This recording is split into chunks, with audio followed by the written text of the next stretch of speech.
Welcome to Adaptive Recognition How-To video series. Identification of license parameters. In the Licenses field, you can identify 8 parameters of the uploaded license. From left to right, let us explain what they mean. The first one is the serial number of the license, which is the unique identifier of the license. The next one is the date when the license was issued. This is important since the update period is also calculated based on the issue date. The third is the serial number of the licenses, which is identical to the serial number of the hardware key attached to the computer. 4 is the manufacturing date of the hardware key.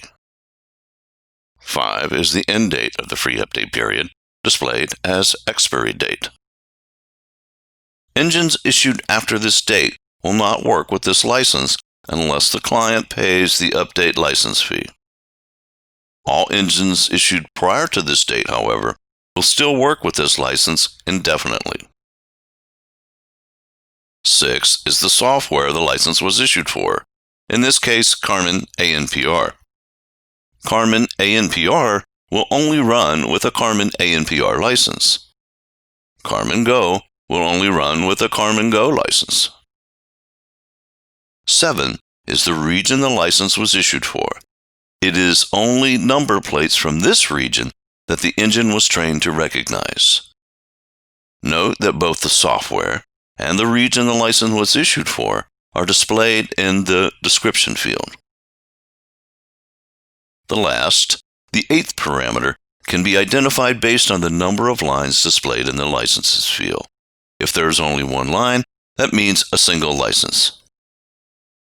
If there are 3 lines, that means a dual license.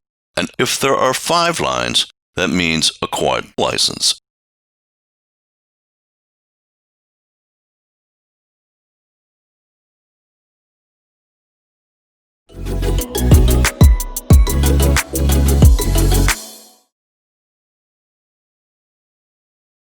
Thanks for watching.